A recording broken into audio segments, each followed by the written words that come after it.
Assalamu alaikum wa rahmatullahi wa barakatuh. Welcome to The Disturbing Truth.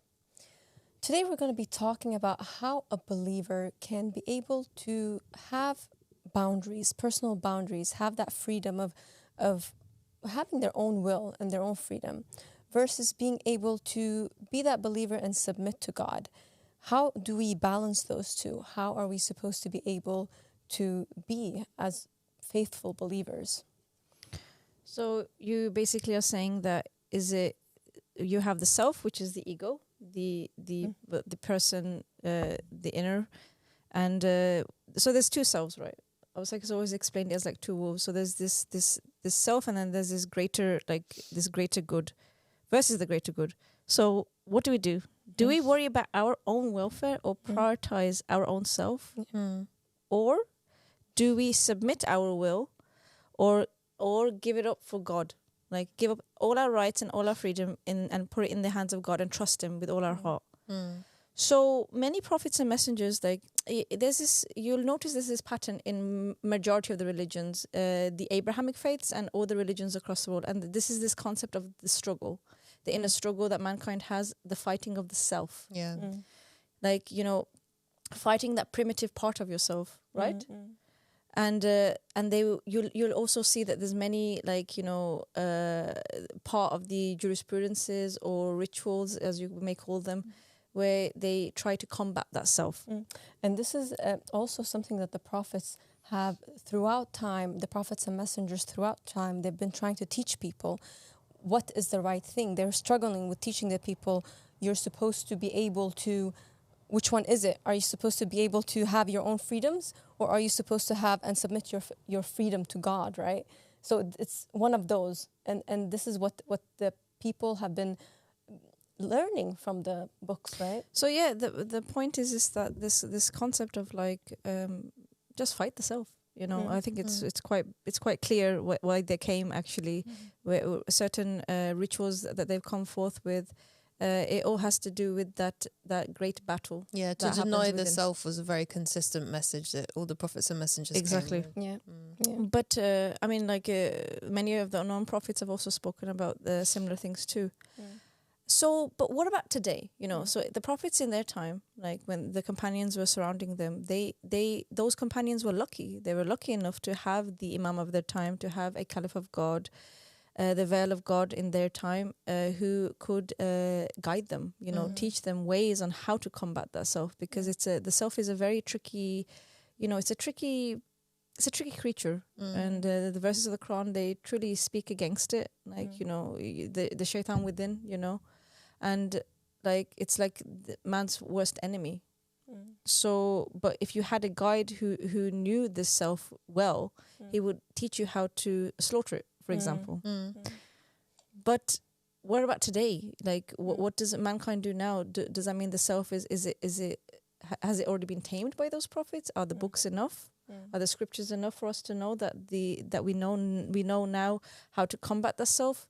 But, if that was the case, then we wouldn't have all the chaos and all these egomaniacs running around in the world that we have today, and sociopaths, psychopaths running running pretty much the world, having the red button like at the click, like they have it like right under their fingertip, literally, that they can have the capability of nuking the whole world. Yeah, sure. Like for sure, like the self is a priority, like in the culture that we live in, like especially in the West. This individualism concept is like it's being independent, being your own person, making it like doing what's right for you, like doing what's putting best yourself for you. first is a dog eat dog world, But it's actually like even like doing what's right for you and looking after yourself is seen as like kind of like a not even like a selfish thing. It's like a good, like a sensible thing to do. Like to it's gone to the extreme. Yeah, like people don't take care of each other. Like we have to take care of ourselves, and it's seen as actually like a really good and healthy thing to do. Okay. Yeah. And I think that also the issue with today in society is that whenever there is a group of people who don't have the same mentality, they're called what? A cult. Yes. They say, these people are a cult because they live a communal life. They put others first. They, it's this. They have this like paradise, and they have a leader that they follow. Exactly, right? and they have a leader, who they follow. But the thing is that if you actually look at the word cult, A cult is somebody who has a leader, and whom they obey, even if it doesn't serve their personal interests. You know, so with this in mind, if we are truly honest, and if we just take the word by itself, you know, we have to realize that all religions, the origin of all religions is a cult. Obviously, Muhammad, by its definition, peace be upon him and his family, you know, he One was the leader. leader, you know, and it was required for everyone that followed him to obey him. Exactly. You know, Jesus, Moses, Exactly. Buddha, Yeah. all of them, they all had this one figure at the center whom they had to obey, even if they had to sacrifice their own interests and wants. Yes. You know, so the thing is that in reality, you know, all religions now are basically cults. You know, so but the problem is that now we have people like Jim Jones, for example. You know, the actual, you know, the leader who like basically poisoned all of his followers at the end. You know, so we have this negative connotation between for this word. So it's not really that it's bad. It's just that society now, because of the mentality of me, and you can't have anything except for if I'm sad, you know, only me, you know, me and I, you know. So now they've changed the name, the meaning of this word, in order to promote this idea that if you see anybody, any group of people or any leader who is calling to the good of all, he's a cult leader. He's a cult. So because to be honest, people don't want to follow a prophet who's alive. This is why you see people, you know, people killed Jesus. They literally murdered him. But then we have billions of followers of Jesus. They all have their own Jesus that they follow. Whenever a prophet or a messenger is dead, they don't have any problem worshiping them and loving them, because they can make up their own version and still make their own decisions. So they don't actually have to do like what that prophet or messenger said. If they're like, you know, this is why I'll start it from his piece when he's talking about this. He said, you know, people love the messenger who said, they don't like the living messenger. Because, you know, for example, you know, in Christianity today, like we see like not all Christians, but many Christians are like very wealthy, or they hoard a lot of wealth, in the Catholic Church especially hoards like huge amounts of wealth. Yet the true message of Jesus was, you know, very different to this actually. You know, someone who wanted to be part of Jesus, the close ones of Jesus, you know, Jesus gave him this condition in order to be accepted, and this was to give up all of his possessions, give up all of his wealth. And the man, you know, his ego, his nafs, like he wouldn't allow him to do this. He was too attached to his wealth. And Jesus, he says this really famous line, you know, that it is easier for a camel to fit through the eye of a needle than for a rich person to get into heaven. And what this really means is, you know, it's impossible for an individual who prioritizes his own self to get into heaven, because, you know, this man, he couldn't give up his riches, and, you know, his ego wouldn't allow him to do that. And, you know, this is why basically people, they love Jesus now, because they don't actually have to do what he said. And, you know, what the true message that Jesus actually came with was, you know, something that was hard on the ego. People had to deny their self. They had to obey him. They had to give up their possessions and follow him. You know, this story, you know, that you're referring to is about a man, it's in the Gospels, where it says that this man, he knew the law. He knew, he was very knowledgeable. He actually answered Jesus wisely whenever he asked him about the commandments of God. So Jesus, you know, so then this man, he was rich, and he asked Jesus, I want to follow you. I believe in what you believe in. I think this call is amazing. I want to follow you. He says, okay, take all of your possessions, sell them and give them to the poor, and then follow me. And he walked away disappointed and shocked, because he couldn't let go of that. Because his self was so attached to these possessions. Exactly. You see, he identified with these possessions. His meaning of life was these possessions, and to give up his self, it was just this like unfathomable idea. He couldn't, like his self wouldn't allow him to do this. And a lot of people right now who are following these religions and these great prophets, in their time, as you said, they believe in these dead messengers, versions of these dead messengers, but it's so much easier to believe in them now, right? Isn't it? Because you're the owner of yourself right now. You're the guide for yourself. There is no one else telling you what to do. It's only you, you know? So people have this version of religion, basically, where they accept, they believe in God, they believe in a previous messenger that he sent, but that actually, they don't have to fulfill this like major part of the religion, which is the submission to the messenger. They basically are doing what the ego wants to do. So they're following their own ego, but while still holding on to this previous messenger and still holding on to this idea of a religion, basically. For myself, personally, like, because I grew up as a 12 Shia, and people, I had many Christian friends, many Muslim friends, people like with different backgrounds, came from different backgrounds and religions, and what we knew of obedience, like, is following the rulings and the laws, or doing the certain rituals that were placed in these books. It was a huge, like, eye-opening experience for me when I pledged my allegiance to Abu Sadiq. And one of the first things I had learned was that when he said that the ego, it hates to submit. Actually, like it's against its nature for some strange reason, which really blew my mind, because I thought, what were we doing all our lives? I thought we were submitting to Muhammad, we were submitting to Ali, I was submitting to God. I love God, So for him to give me that wake-up call, I found it very, like, it was quite disturbing, actually, because I was like, what are all these people doing with these religions? Because in their world, they're obeying. They have obeyed to this messenger. They are obeying Muhammad. They are obeying Jesus. They've given their life for Jesus. People, these are bold claims people go around saying, like, I've given myself to God. These are things people talk about, right?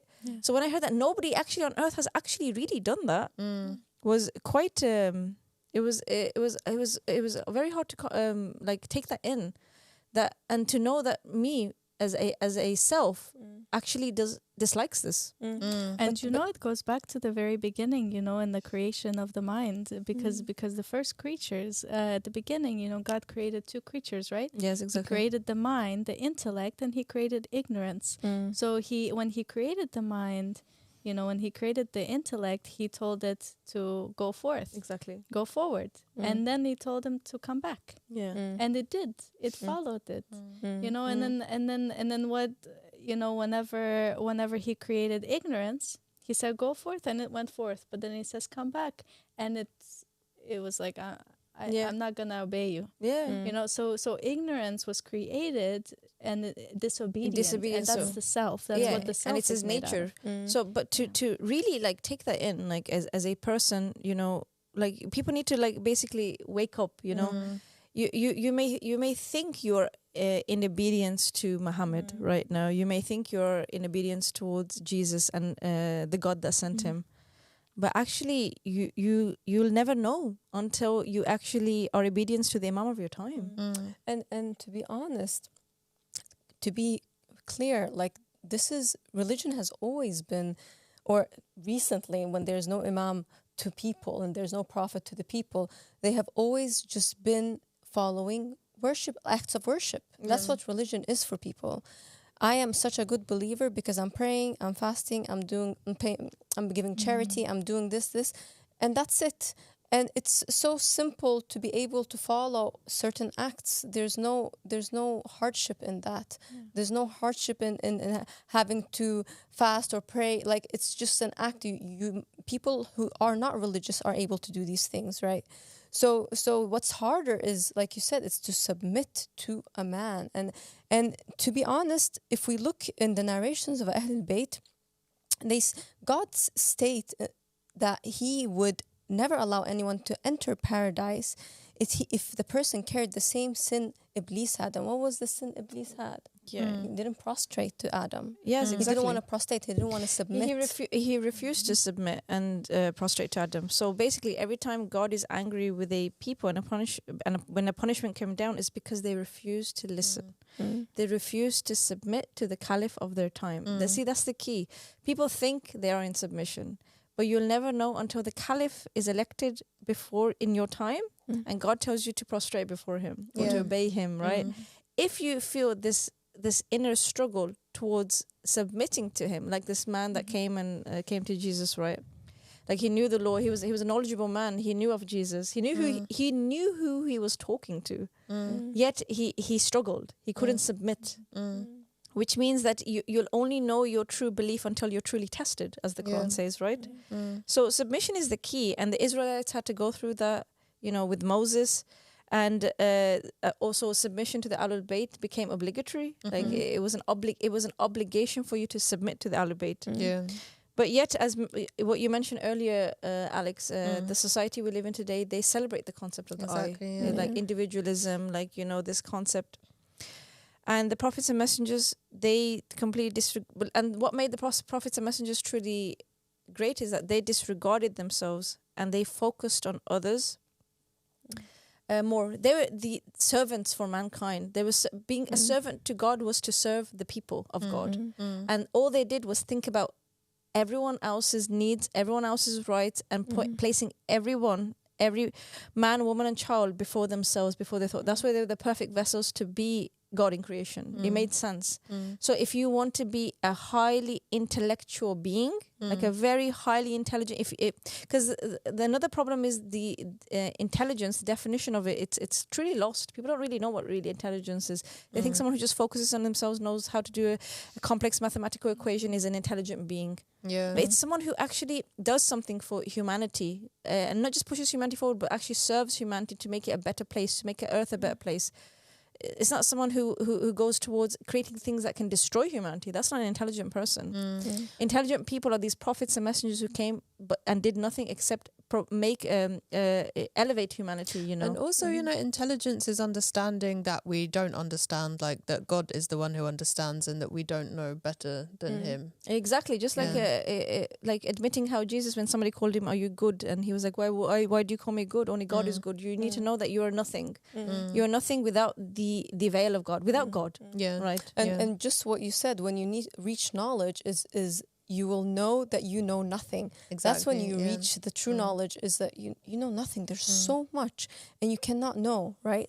And so thinking, like if you look at America and what Trump did in the campaign he made with a slogan that was called America First, is literally stating like, me first, America above everything. We prioritize ourselves. It's us. It's against every teaching of Jesus. It's like something that is being taught. It's being marketed. People are being taught to be, I'm going to be selfish. I'm going to think about myself. I'm going to worry about myself. I am the priority and not the others, right? And so this is like the complete opposite to the message of God. Message of God is you need to delete yourself, right? You need to cease to exist. You need to be nothing because you are nothing. And we spoke about, last episode, we spoke about what our reality is and how insignificant we are, right? And because the reality just shows how we are just like some tiny little creature inside a cell, And what does that mean? We cannot focus on ourselves, because if we just focus on ourselves, everything else just will crumble, right? Because we are supposed to make this whole machinery function. This world is a huge machine that's supposed to function by helping each other. Exactly. So this is what all the prophets and messengers were teaching. The 124,000 prophets, they were teaching this, that we're supposed to be able to think about each other, help each other, not focus on ourselves. And this is the key of enlightenment itself, it seems like, when we look into these religions. And Abba Salih, from his peace, he was talking about this topic, and he said something really nice. And he was saying, like, if God wants us to look at our own self, and I'll quote him, he said, he would have created eyes in the palms of our hands instead, so that we could walk around like this, and look at ourselves, right? Staring at our own beauty, like people do now with iPhones and phones. And then Abba Sada from MCBC continues, but instead God put the eyes of a human being right here so that they could never see himself, but rather he would always focus on the other. And he's disregarding his self or herself. This was for me like, wow. The way he said it was like, he really puts it like, in a manner that that it really hits your heart. You're like, wow, that is so true.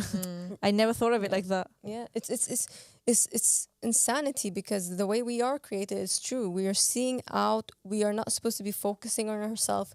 The mirror was created by man, right? And all these things that makes you focus on your own self is created by man. Yeah, but it's like the self has this like inclination towards things, like towards like putting so much attention onto its own self, but it's actually not like a good thing. Basically, it doesn't like make the self happy. Basically, it's like a trap.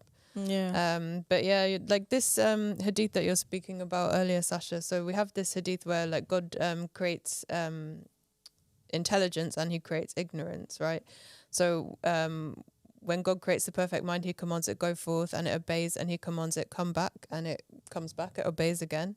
And you know, the ignorance, he similarly commands it go forth, and when he says come back, the ignorance refuses.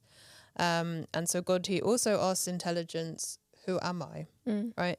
And the intelligence answers recognizing God as the one true God and glorifying him, and learning from God's majesty. And the intelligence focuses on God and not on its own self, right? But God, he also asks the ignorance, who am I? So the same question, right? And the ignorance responds with, who am I? Yeah, it's more right? thinking about Or its I, own. me. You tell me who I am. So yeah, it's like who am I don't like, care about who you am are. I? Who am I? Basically, so the ignorance is like the focus on the self. And yeah, like we actually see this a lot. Like one example of this, like in this call, is like it attracts so many like false claimants. Basically, so many people are just suddenly like they see Abu Sadiq, they see his knowledge. They see him on the channel basically, and they're like they can see that this man is someone divine, but it immediately makes them think it's them somehow, or like I am the one who also has this knowledge. And like we hear this a lot basically, and it's like and this they want to start fighting him, and they want to start like exactly. puffing their chest out in front of him. They want to show. It's actually interesting. It's because it's like he's like that light, that torch that goes into a dark room, and all the the shadows they just like they scatter, and they just everything comes out that's hidden in the dark. Yeah, but So this is like this sense too. With the fact. It makes perfect sense, this ignorance and mind, with why there are so many false claimants. Like Alex said, like that's why Jesus, when he prophesied, or Muhammad when he prophesied that there would be so many people who claim to be him and who claim to be the Holy Spirit, who claim to be. That's why there's so many people walking around thinking that they have the Holy Spirit. It's because of that self. That's the self that's coming out. That's why they come out and say, "Oh, I am the Mahdi. I am Jesus. I am this." Because of that, it's like it splits into there's the intellect who search for the Mahdi, and there are those who say they're the Mahdi. So it's this specific type of ignorance basically that responds to seeing God, or like the proof of God in this way, by like saying who am I? And there's varying levels of this as well that you can see. It's fascinating. So yeah, this is this is the great downfall of the self basically, like Abu Sadiq from his piece, when he's talking about this, he says there's another version of this hadith that Ahmad al-Hassan said, and so he said how it really went was that God asks the self, who am I? And the self responds back, I, me. So like when he saw the glory of God, he said, this is so magnificent, it must be me because I'm great, I'm magnificent.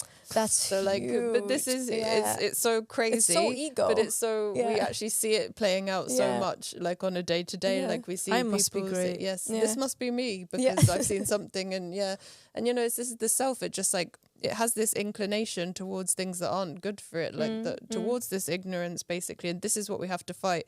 This is what we have to be aware of basically, and say to ourselves, no, like this is not the case. Wow, because so deep. Like if you really take that in, like who am I? Like me, you're me. Oh wow, you look at God and you're like, wow, that's me. It's like I'm so amazing. But this is how some people they respond when they see the man who's appointed by God. By the way, we've actually seen it play out. Personally, like we've seen characters that have come and gone that have actually have done that with Abu Sadiq. Actually, they're just all they thought about is themselves and their own position and who they are and their rank and what they can get out of from God's divinity, you know, like how does it benefit them, you know, to be with him? They don't come here to support him, they come here to support themselves, you know, in how they want to get to where they wish to get through. So that's why the intention, the ignorance is, it's a clear enemy. Yeah, so Because this is sorry. In the end, I just want to say that the goodness that we have within us is from God. All goodness is from God, and that's what the ego does. It says, "Oh, the goodness that I have is not from God; it's from me." Right? Yeah, and Abu has taught us, like, anything that we've done, like even our, like we should praise God and glorify His name, that we even recognize him in creation. Yeah. If it wasn't for him, like, honoring us and blessing us and bestowing this faith upon us, because faith is from God. Faith is a great thing that we're too weak to be able to even. How can you even? You can't believe in this unless it's bestowed upon you. We're extremely in need, basically, yes, exactly, of like God to give us what He's given us in order to be able to see the truth. Yeah. So yeah, this. Sorry. That's why that's why humanity is so lost. You know, because I mean, all of us, we were created by Iblis. You know, we were created naturally. We naturally have this inclination. You know, and the only way that we can be saved from that, the only way that we can reach enlightenment, is to have that spirit of God or a soul or some part of God, some part of light, just to just to purify us. That's why we have to purify ourselves. Exactly. You know, we have to purify ourselves. Exactly. Because all human beings, they struggle with that. Yeah. You know. So, you know, the self, it has this inclination towards pleasure, like its own appearance and praise and personal glorification. Like it leans towards that. Like it has this desire for that, and Shaitan exploits that. You know, the self, you know, we're exploited by these desires. But, you know, Abba al-Sadiq, from his piece, you know, he said that this isn't actually what makes us happy, even though this is what we feel that we want. This is actually, you know... And I'm pretty sure the majority of the world can testify to that. Yeah, this is the cause of all of us. By following the self's, like, inclination towards these things, this is the root cause of all suffering. This is the cause of, like, mankind's downfall, basically. Because we follow these desires. Look at all these suicide rates in, like, people like the celebrities and stuff, like, and the depression rates, and they have everything, and high addiction rates, and like this is even very wealthy people, very well known people. You see all over the news. There's like a celebrity being exposed every other week, or celebrity jumping off balconies every other week. And you can think about that, like, in your own life, like, you know, what has made you happy in the past? You know, is it by doing what you want and, like, you know, following this mantra of Satan, which is do as thou wilt, you know, following our own will, following our own desires. And actually, like, for sure, like, I can say, like, in my own life, that's made me extremely unhappy in the past. Yeah, you just end up being because depressed. you have this, like, insatiable need, basically, to get more and more of whatever it is that you want. And actually it leads to this place where you're extremely unsatisfied, extremely unhappy, Exactly, and unfulfilled. And this is why we have these, like, extremely rich people win the lottery and then they commit suicide. Yeah, right. Like, that is very common. It's a common thing. And, you know, celebrities, they become addicts, they become suicidal, they become mentally ill. It's because, you know, they can have as much as they want and they realize that is really not what they need at all. No. So really the question becomes, what is required from us? What do we need to do? And why is it a must that we have to obey a divine leader? Doesn't this, and maybe the question pops up, like, doesn't this divine leader himself have a self as well, you know? So let's talk about that. Because of the darkness that exists in ourselves, that's when God, he sends an intelligence, right? Someone who has that mind, the mind that was created in the beginning. He sends someone who will have that, right? And this will be an individual who's perfected, who is perfect, and he's complete. Either he is fully complete, or at least he's at the highest level of completion, the highest degree possible out of the society that exists that time. And this person has defeated himself, right? He has defeated his ego, and this self, we know, is called shaitan. Just like Abu Salih from him said, it's a shaitan. We spoke about this before, and what the word shaitan means if you look into one of our previous episodes where we go into depth. But we have a narration from Imam Ali, peace be upon him, and he says that the devil, the shaitan of every individual, is his own self. So this is an ego that was born when we were born. It existed in us, and it's actually an illusion.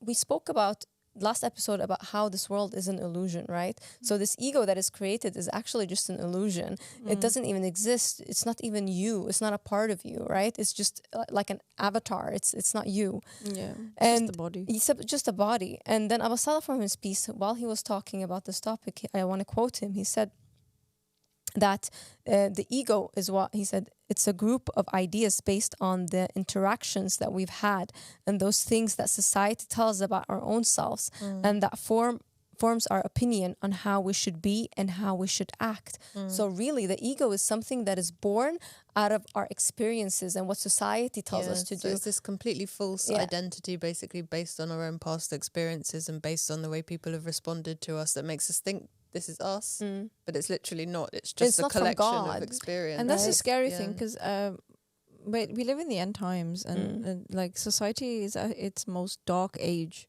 and the society majority of the world is growing up in is a dark society. So your experiences are misguided, they're dark, they actually, they don't even mean anything, and they form this vessel. So of course it makes sense that the Mahdi has to come and purify that vessel.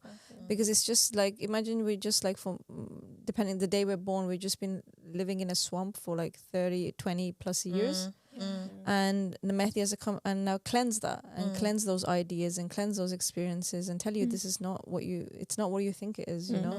And it just makes perfect sense, actually, because if society was Eden, or if it was the way the Mahdi wanted it, then it's a different story, right? Exactly. The combat of the self would be a different whole story. Yeah, because the self would be... It would already be tamed by the soul. Automatically be like a good self that was going to respond to God in the right way and understand God better. Because it'd be an intelligent self. It'd be something that's taught. It'd be something that's guided. It's a submitted self. It's a Muslim.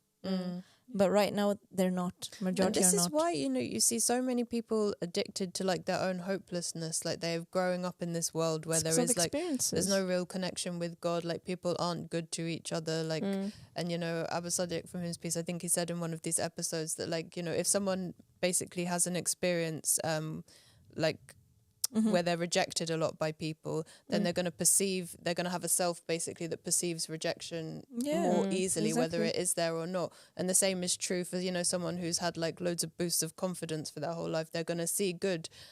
So, you know, if we're in a world that is basically treating us so negatively, we're going to see the negative, we're going to expect it, and we're not going to like perceive the reality that we're in clearly. Yes, exactly. So really what was being said here, if we go back to the question, what is required from us, it is that we do follow that leader, right? That's the only way to purify yourself. Yes, that person who is divinely appointed. And so we say that, we just explained now that the divinely appointed person will have been defeated himself. So his self is like really small, like barely existing, right? So that's what you have to do. You have to submit to that messenger, and that's how you submit to that intellect that God sent down on this earth. And it is then required to follow them, because they will lead us into what's in our interest, right? And the interest of society, and as a whole, rather than just on an individual basis, right? This leader will tell us and show us how we're going to unite the whole community, the whole world, and make it into a one, right? You know, the reality of enlightenment. You know, what is enlightenment? This is very popular. Everyone wants to reach it. Everybody wants to be like the prophets and the messengers and the holy ones. They want to reach this enlightenment. This is the key. The key is realizing there is no such thing as individual self. There's only one collective self, and that is who you take care of. You know, so we are all one being, and one of the things that, you know, people want to be the son of God. They want to be a daughter of God. They want to be special to God. But the thing is that those people who are the closest to God are the ones who are the kindest and the most merciful to the creation, because all creation are sons and daughters of God. That's the reality. You know, we are all part of one being where there's only one self, and that is all of it. So the individual, you know, the individual wants and needs, those are real needs and wants lie in happiness of the other creature. when we make the other people happy, when we show mercy and kindness to other creations, that's what makes us happy, and that is what enlightenment truly is. That is what fulfillment comes from. It's not, you can have the best food in the world, you can drive the best car, you can have the best house, you can have all the houses, you can have just want more everything and more in the world, but the Quran, it says even if the son of Adam had everything, the whole world, he would give it all up to ransom himself, because the entire point, the only way that we can reach enlightenment is by making others happy. But this is so true, because if you look at it, and I think everyone can testify to this, if you get money and you get things, and each time you get something, you like it in the beginning, you're happy, you're excited, and then that fades away, and you just continue buying, getting more.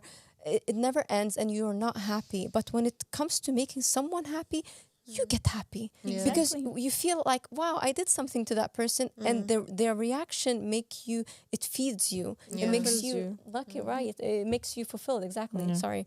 And so this is something that continues and it never ends, right? Whereas money and wealth and all these things, it just it fades, it ends. But this is something that keeps you going. It keeps making you happy. You're making someone else happy and you're making yourself happy. It's like a win-win. And this is the entirety. If you look at the core beliefs, the core teachings of every single religion, the prophets that brought those religions, they always taught the same thing, said in different ways. But it's called the golden rule. Everybody knows this.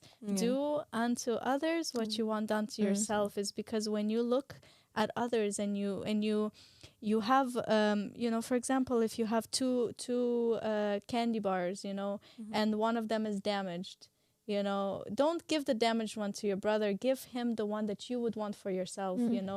If we all treat each other this way, we would be living in paradise. Exactly. And that's And this is why, when we actually follow the teachings of the messenger who's appointed by God, when we actually obey him, we end up in paradise because we stop generating our own negative karma. Like if we do things that we would want for ourselves, we're obviously going to get back what we would want for ourselves. Exactly. And this is the whole point. So we right now, the world, the way it is, it's like so dark. Everyone is just acting in this me first way of and they're just generating so much bad karma for themselves and becoming more and more unhappy and going further and further down, it's a vicious cycle, exactly.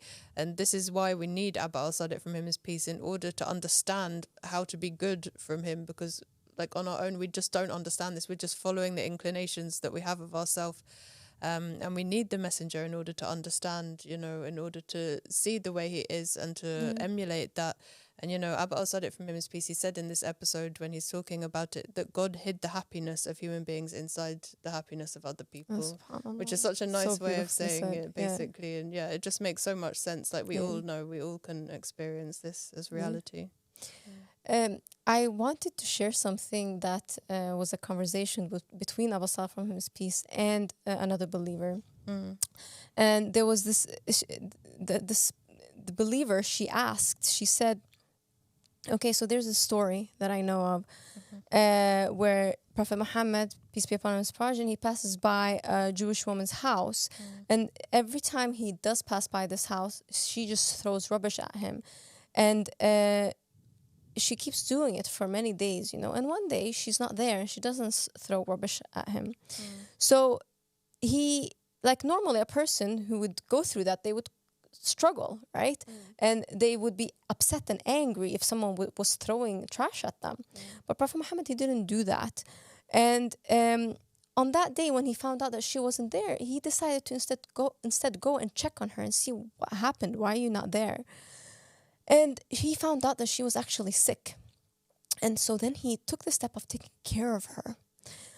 And this believer, she asked Abba al-Sadiq from his peace, and she said, Abba al-Sadiq, how are we supposed to be like that? How are we supposed to be like the Prophet here, where someone is being mean towards you and you're just being so kind back? That's how you repay their meanness, right?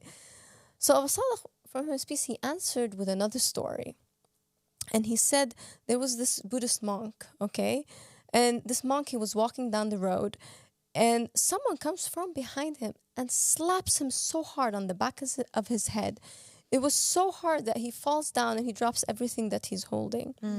And the guy who did that ran away, you know. And the monk, he didn't do anything. His student was with him.